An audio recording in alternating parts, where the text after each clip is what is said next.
Hey, good afternoon. So it's afternoon here anyway. It's probably 5:30, 6 o'clock on a Friday. It is Friday before the Richloam Enduro, and I am out at the Richloam Enduro now. Took off a little bit early, kind of get out here because parking is tight, and trying to get a spot for the crew. Crew is all coming in tonight, late. You know, staggered 8:30, 9:30, 10 o'clock at night. Parking is super tight, so somebody try to get out here early enough to try and reserve some spots. Whether we can do that or not, we'll see. But I'm here, and I want to do a little pre-video, try to do as much backgrounds. We're here for a couple days. Today's Friday. The Enduro's not till Sunday, so I'm going to try and do a bunch of video of us kind of hanging out, chilling out, what we do, how we do it, talking to the camera a little bit. I don't know why. Yeah, whatever. So just because I'm bored, I'm by myself right now. By myself, chilling in the woods. Nothing wrong with that. I'm super happy about it. It's super nice. It's just having a beer, relaxing. It's quiet. The club, CFTR, is over there working hard, trying to get things together. They're still cutting and mowing, and I think they too realize that 200 guys to race this race, not enough parking out here at all. They've done a good job of trying to level it out, but no way this is going to work out. And I'll walk around for a little bit, show you. So I've kind of tucked mine in here. I got the toy hauler with me, my truck, and I'm right up against the edge of the woods. So the goal is kind of, when I'm thinking about the other guys, not just myself, I got my cones out there trying to block off some spots. So Frank has the smallest trailer. I think his is like 20 feet or 19 feet. So I'm gonna have him back in right here. So he'll be able to back in, and he'll be faced right here. His truck will be pointing out that way. That's why I got my truck blocking it off right now. And the next one's gonna be Pierpont. Pierpont's got like a 25 or maybe a 30 footer coming in. That's gonna be tight. So my only thought is that, because this is the parking area, like look, you can see all the trees, ain't jack and shit gonna get in here. And my dumbass went all the way down over there with my trailer thinking there was more parking. There's not. There's mud. So I had to back that shit all the way up this way to get back over here. So what I'm thinking is I'm gonna have Pierpont, those trees up there are too low. He'll have to come in tonight. I think he gets here about 8:30, hoping that not a lot of guys are here by that point. Have him either pull straight in through here and come right around this way to pull up in there. I don't think he likes to unhook, so that should be the easiest. If he just pulls straight in right that way, then we get him. And that leaves Howie. Howie has got a massive trailer. He's got one of those Class C's, like a Class C, Super C type of thing with a trailer. So that's not gonna work because there's no way you can put one of those in this small area. So what I think he's gonna end up doing is just pulling on the side of the road. Now these guys, they know that that's what a lot of guys are gonna do. They actually mowed some of the side of the road to see if we can get guys down there. So I'm hoping that, well, see, it's tight. You know, right there across the road, if I can get Howie to come in, if he gets in early enough, I'm gonna park his ass right here and have him just tuck it right in here. He's gonna spend all the time with us over here anyway, so it should be okay. We'll see. We'll see, because it's just gonna be super duper tight for everybody. That's one of the reasons I came in early, best I could. But it is the Richloam Enduro, and I have never raced the Richloam Enduro ever since I've been racing. And the only reason for that is they've canceled it for the last 3 years in a row. So permit issues and all kinds of other stuff that have been going on. COVID, obviously, one of the bigger problems. My phone is ringing. Who is this? Big Swinging D.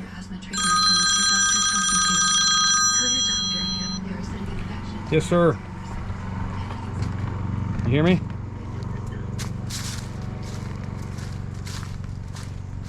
Can you hear me?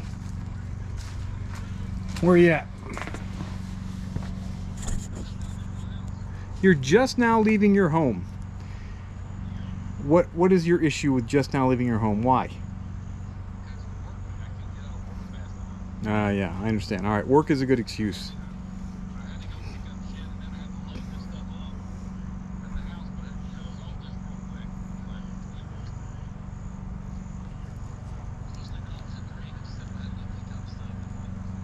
Ah, okay.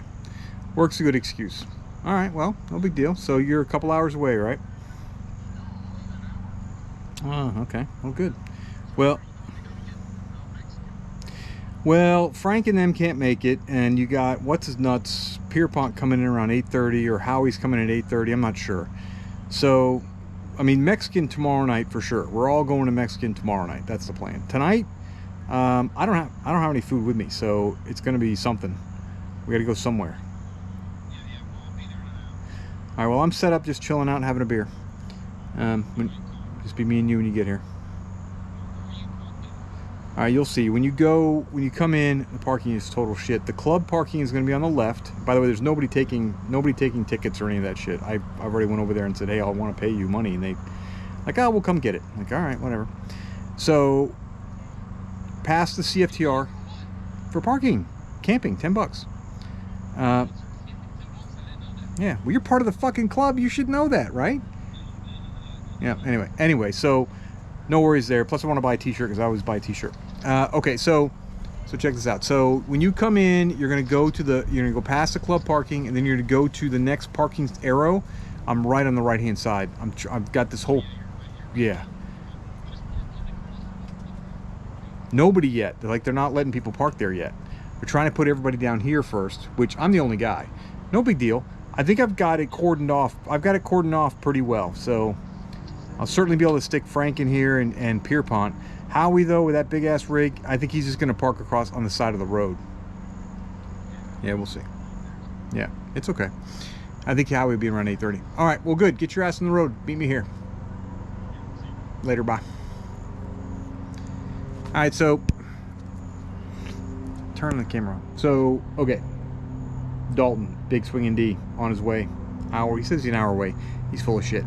He's more than an hour away. I guarantee you'll be at least an hour and a half, 2 hours away, coming down US 50, coming down the park, which is fine with me. I'm just gonna sit here, chill, watch a little TV maybe, and have a beer. All right, so what else do I want to talk about? So this Enduro, this is a good example. So I've never raced this one. It has been canceled for the last 3 years in a row. The first 2 years, I believe, were canceled because of water, because we are in the Withlacoochee State Forest, and it is swampland, essentially, is all it is.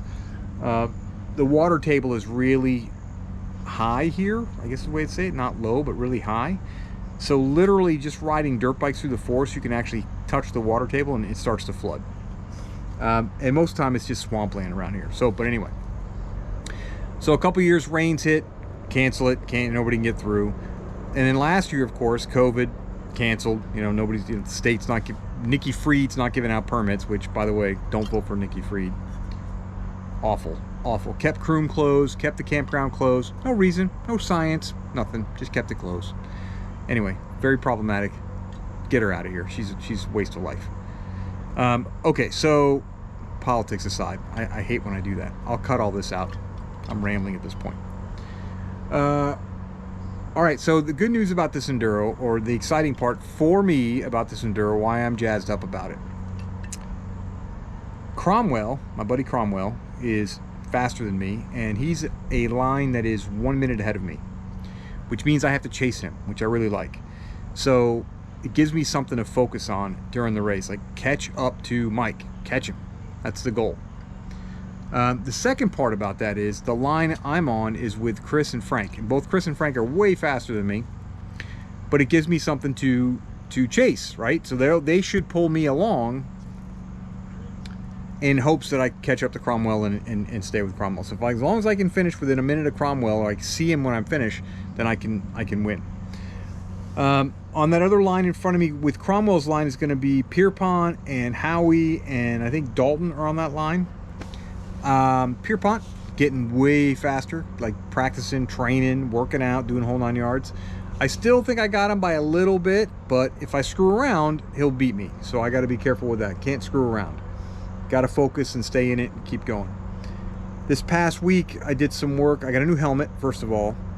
And I got a new helmet because my other helmet, which is we'll say a Fly Carbon something or other, Fly Carbon whatever, I think I talked about this before. Total bullshit. The inside chin straps rusted. Now, was the helmet bad? It was just rusting very badly. Did they break? No, but they're gonna break. And so then I take it back to the company I bought it from, the local shop that I buy it from. Like, hey, can I get a warranty? This thing's only a year old, but it's rusting like crazy. Now, if you remember from my last video, I took a spill and I whacked my head pretty hard, and I had a bruise on the side of my bald head in the shape of the Rheon pads that are inside the Fly helmet. My wife is the one who pointed that out to me. She's like, hey, what's wrong with your head? I'm like, what are you talking about? She was like, you had a bruise right here. I'm like, oh. I says, look like this? And she's like, yes, that's exactly what it is. So I impacted the ground hard enough to where the Rheon pad, which is a little rubber kind of spirally looking pad, the Rheon pad smacked the side of my head. Honestly, didn't even notice it when I crashed. So good job on the Fly helmet for protecting my cranium. But it was also rusting, and I didn't like that. So I took it back and said, hey, can I get some kind of warranty action on this thing? Because you didn't use quality materials. You used cheap steel, if it's even steel. It's rusting, and it's not right. So they had their rep come in. The rep looked at it, and he come back with this bullshit, and this bullshit was this. Oh, we can't warranty a helmet that's been damaged. Like, why don't you think about that for a second? We can't warranty a helmet that has been damaged. So, one, bullshit. The helmet has been damaged, so what? I'm not looking to replace the helmet. All I was saying was, hey, look at the quality materials here. I'll buy another helmet if you can guarantee me you actually used better materials, right? Because the helmet protected my skull. It did its job. It did a good job. It did a good job. It only gave me a bruise, which, you know, well, I think that's a good job, right? Just giving me a bruise versus cracking the brain.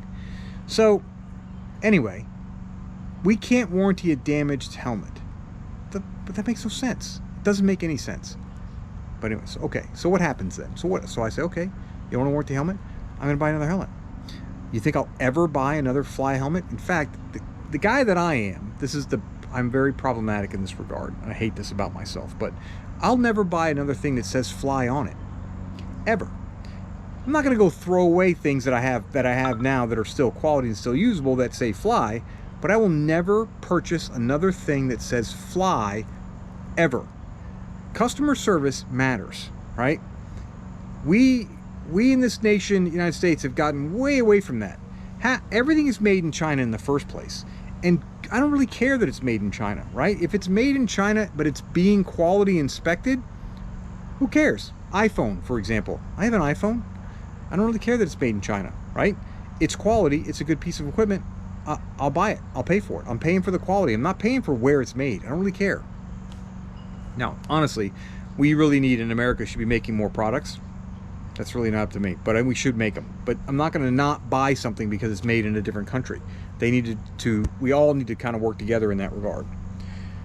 Okay, but what I can do, and what my philosophy is I vote with my wallet. I vote.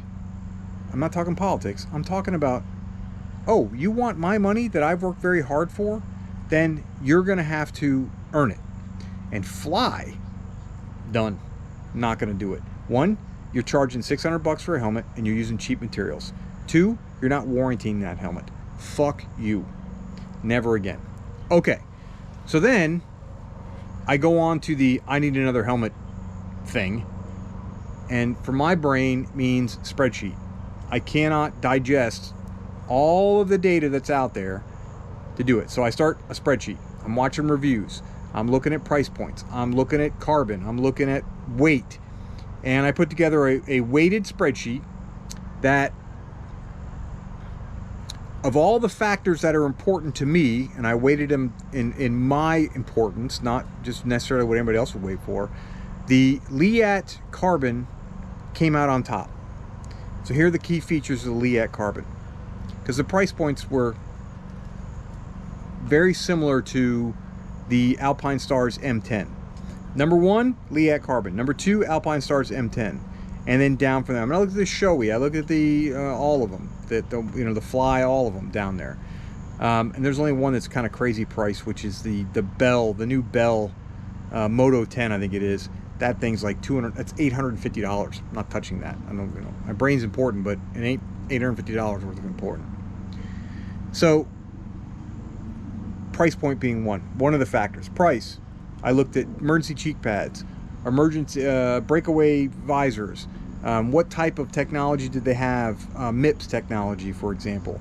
I looked at weight. Weight is probably #1 weight factor for me, because when you do these 2-hour-long races in my old ass, I want a light helmet. And there's a staggering difference in weight between a lot of these helmets. I mean, like the Shoei, I think it's called Shoei, it might be Shoei, I'm not sure.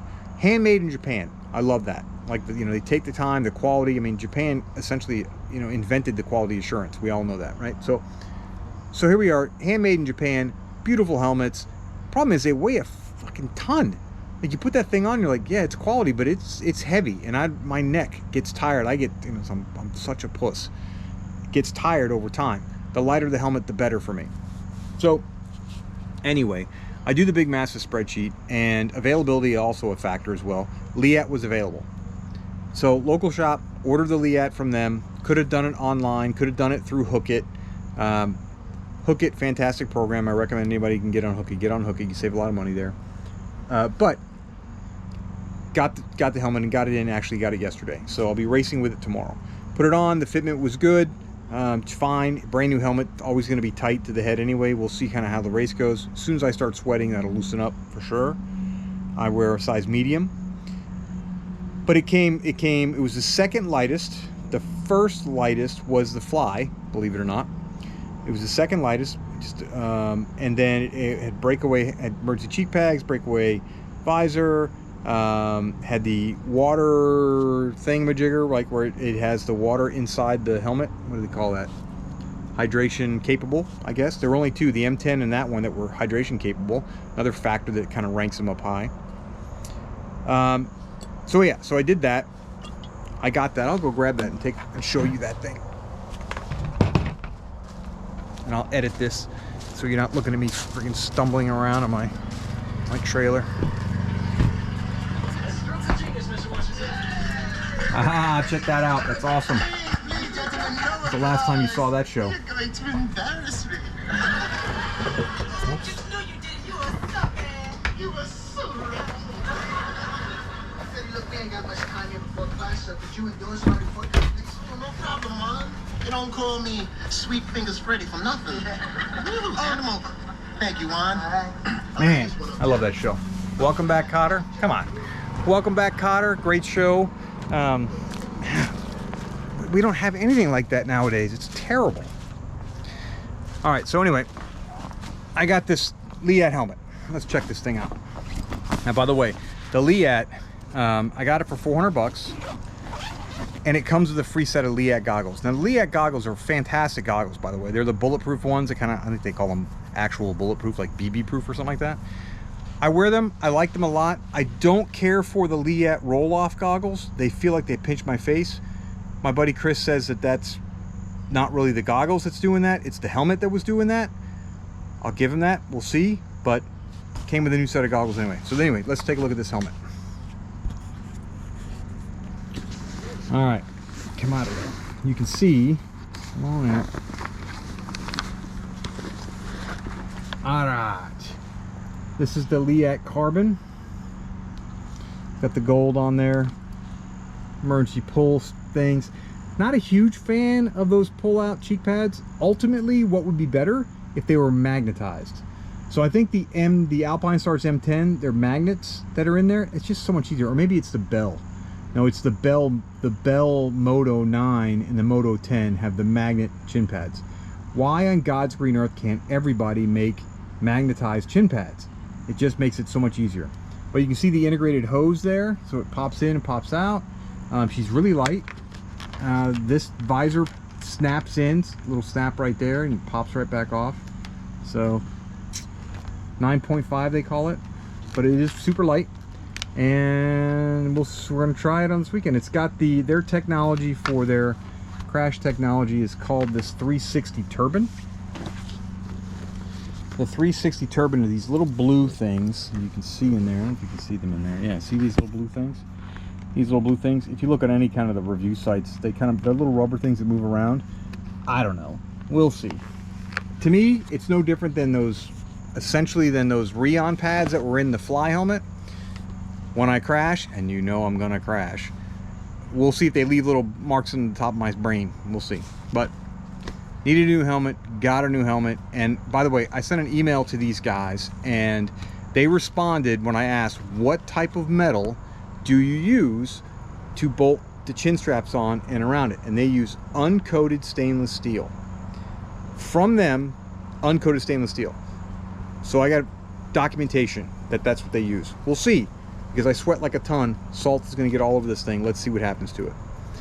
Interestingly, when my local shop asked the local rep for Fly what type of material was it, he said, oh, it's a coated titanium, which I will tell you is complete and utter lie, because titanium does not rust. So either the sales guy is completely misinformed or the quality assurance isn't being checked and done. Either one of those things is a no-brainer. I'm done with you. Your company sucks. Bye. Vote with your wallet. That's the only way you make change. It's the only way things will get changed, if you take the money away from them and say, sorry, I get it, you're a multi-gajillion dollar, brand, and you guys are all over everything and you're sponsoring and you're doing good for you. Local schmo like me, no more for you. And if we all do that, if we all say, you know what, this is just not quality. The pants fall apart, the helmet's a piece of shit. You want $600 for something that falls apart? No. That will change behavior, and that's the only thing that changes behavior, by the way, in my estimation. All right, so got the helmet, waiting on Big D to show up, Chris will be here tomorrow. We're all just gonna chill and hang out. I'll do some background video and all that stuff, and then we will get to racing on Sunday. So I'm looking forward to that. It is gorgeous weekend. I mean, it is just gorgeous. Tonight will be a high of 50, I think it is tonight. I bought a outside projector from Wally World, a couple $100. Did a bunch of, on YouTube reviews on the thing, and it should be fine. So it was a little bundle deal that came with a screen, and I'm going to try to set that up tonight. Now, I would have set it up right now just because to get it ready. Problem is, I did not bring an extension cord because I'm dumb. But I know Frank has one, so when Frank gets in tonight, we will plug all that in. We'll watch a movie. We'll chill out here tonight, drink some beers, watch a movie. Doesn't get any better than that. It's just a fantastic weekend. You're chilling out, waiting to do some riding, do some racing. And then we'll probably go to Croom tomorrow just to do a little riding before the race, because the race isn't until Sunday. We'll see. If not, we'll just hang out and have fun. Chill out. All right, I'll check back in with you in a minute. Hey, just a quick check-in here. So I'm sitting inside the trailer, and it's maybe, 5 minutes from I just did a little video about my helmet. I don't know how I'm going to edit this thing or whatever else. I'm chilling out here, just waiting around. And Bob and AJ from the CFTR club come rolling over and go, hey, dummy, we got your wallet. Drop my wallet, which had a couple $100 in it, because for the weekend. I was over there trying to pay for parking. Got back on the bike. I'm wearing flip-flops. Just kind of tooled back here. Fell right out of my pocket. Didn't even know it. I'm dumb. Okay. Thought I'd tell you that. All right. So today is Saturday, day 2 of the weekend for the, what is this place called? Richloam Enduro. That's what it's called. Anyway, so we're set up out here. We have got Howie's trailer. We have got guys hanging out over there. We got Frank's, we got mine, we got Dalton, we got Mike P, and we even got a young kid named Eric Cohen out here. He's got his van over there. They're all hanging out together. So we're just chilling out. There's Howie, there's Hudson, there's Mike, there's Frank taking videos of me over there. We are chilling, waiting to go out to our Mexican dinner for the night. There's Dalton, there's Chris. So we'll see. So we're just we've been hanging out all day, doing not much of anything, chilling out. We all registered, got our bikes ready to go. Tomorrow we start at 9 o'clock. For us specifically, we start at 9:20 and 9:21. We're still waiting on Cromwell will be in the morning, and Pete Gallo will be here in the morning, although he came here earlier and he went out and rode Croom for a little bit, dropped his bike off. So we'll see him. But right now we're just kind of chilling out, having a beer, and we're going to head out to the Mexican restaurant for dinner tonight, come back, and we're going to project some Supercross up on the screen. little outdoor projection area stuff. Little Supercross tonight because we're all doing the Rocky Mountain Fantasy Supercross stuff. We all terrible, but we're still doing it. We are in a beautiful spot location when it comes to the woods, and it's pretty nice. So the day 2, nighttime coming up, and then tomorrow morning will be race time. All right, we'll see. All right, so it's the night, Saturday night, and we just got back from our traditional dinner prior. This time we had Mexican, which typically we have spaghetti dinner prior to the race, but this night we had Mexican because, you know, I don't know, just because it was close by, and it's a fantastic Mexican restaurant, by the way, in outside of Croom. So we just drove the 30 minutes over there and had the dinner. But right now we are chilling out and waiting for a couple guys to come back, but we got the Supercross set up. So we're just chilling, got the fire. We're watching Supercross. A couple of guys getting a little tired having a couple of beers. Still in a 250 class right now, but as soon as that's over, watch the 450s, and then we'll be night time before our race tomorrow morning. Key time is at 9 a.m. We're on row 20 and 21, so we will up and about, probably riders meeting around 8 a.m. in the morning, and then hit that, come back here. We're only about 100 yards away from the start. Check that out, ready to go. I'll do some filming in the morning, but for right now, Supercross, and then it's night time. See you tomorrow.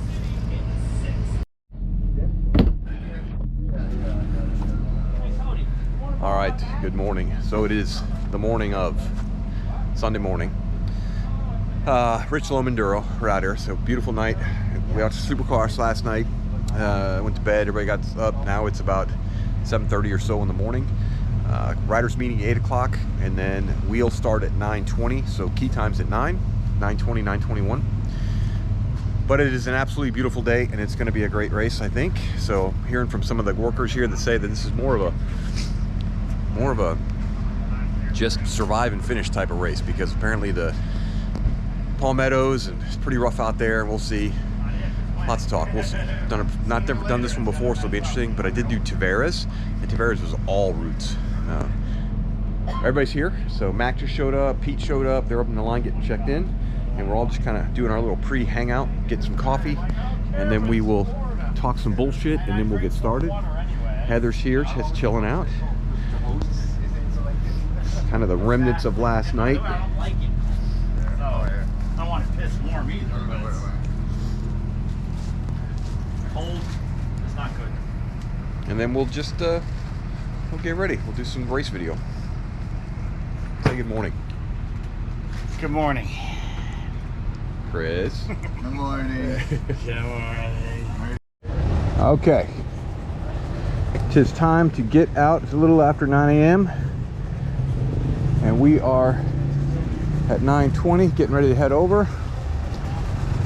Everybody's getting geared up.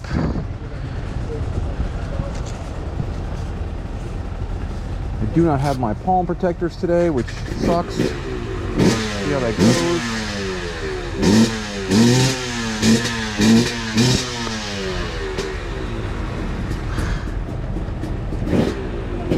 Get her warmed up.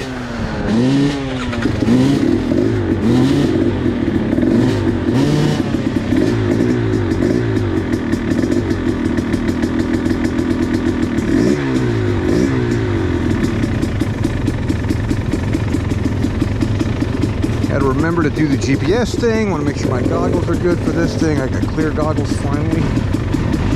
That's good.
please.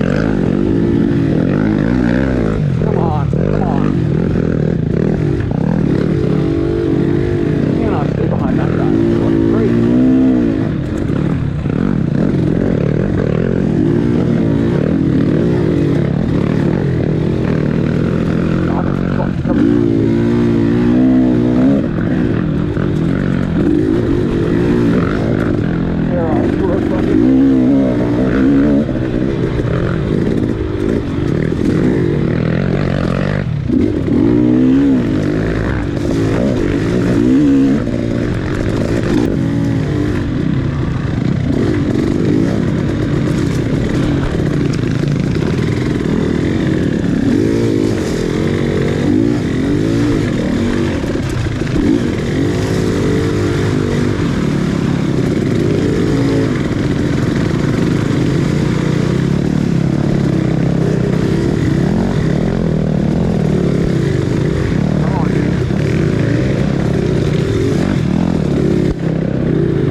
What's up, my buddy? What's man? I'm dying.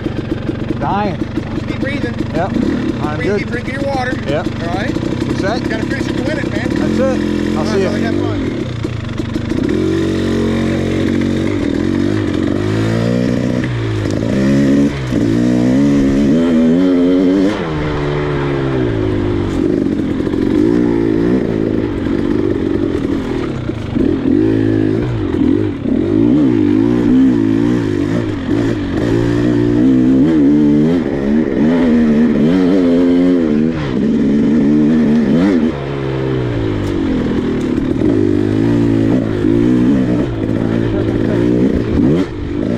Second section, but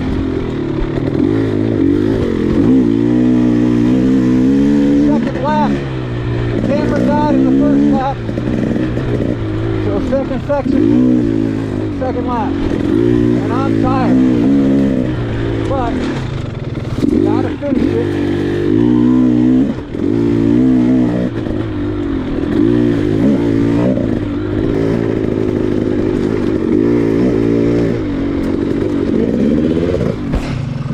Damn it! Fucking mud. Ah, indecision, baby. Indecision. Indecision gets you every time, doesn't it? What are we doing here? Looks like we're going this way.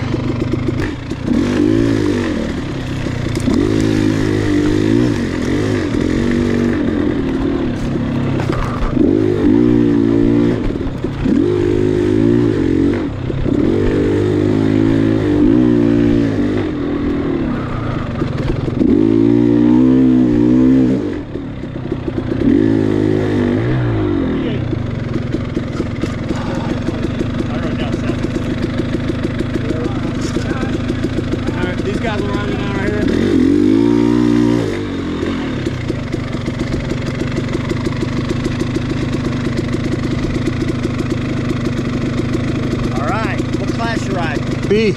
All right. One more. Yep.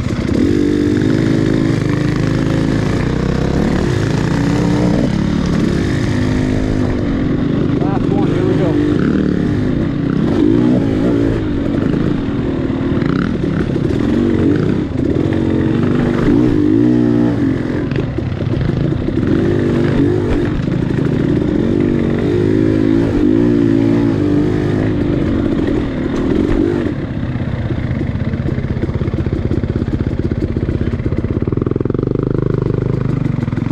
Thanks, bud.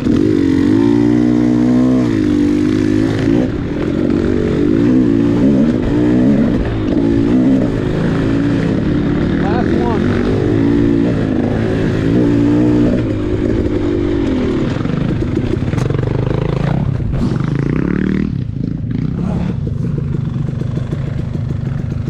That sucked.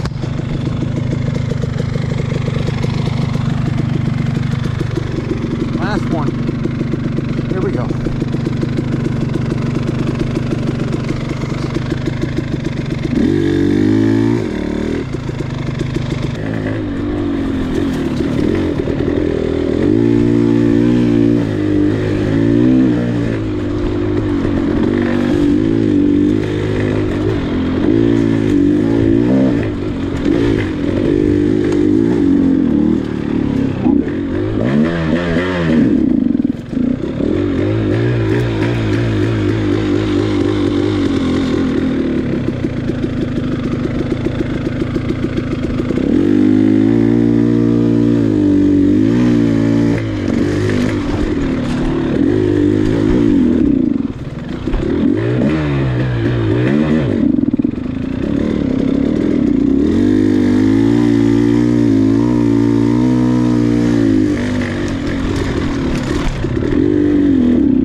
Fucking kidding me?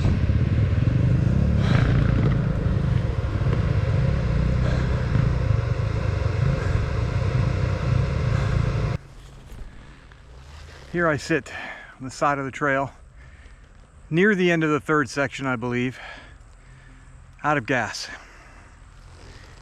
Never happened before, but it just happened, so I can't do anything about it. Wasn't doing that great anyway, I don't think. Getting really tired. Rough course, but just gotta finish, you know? Just want to finish it. Hopefully somebody comes by. Cody is supposed to be sweeping this course with gas on the 3rd section. Him and Adam Cohen. Oh, I'm so tired. All right, well, wait for gas. We'll see. All right, back at the campsite. I'd ran out of gas, side of the trail. Sweepers came through. Little Gatorade bottle full of gas. Had about 4 miles left to go. We just hit the trail road and got back to camp. So chilling out here. Got Cody's here, Frank's here, Hudson's here, Chris is here. Guys are all loading up the trailers, getting ready to haul out of here. I was, you know, last, so I houred out. So I don't know what that means as far as placement goes. We'll see how that pans out. But I'm just happy to be back in civilization, because I was literally taking a nap in the woods and the weeds for like a half an hour out there. But it was nice. It was comfortable. Thanks to the sweepers. So good on CFTR for coming out here and helping us get the hell out of that trail. Good race overall. Enjoyed it. Tough, hard, obviously. We're gonna pack all this gear up there and then head back home. I'm gonna take my sweet ass time doing that because I'm exhausted. And that's it. So Richloam, fantastic. I have no idea where I finished. I'll figure that out and I'll put that in the video too. Passing Adam on the second. And we'll go. On the last lap, last test. Next time. The last video pass.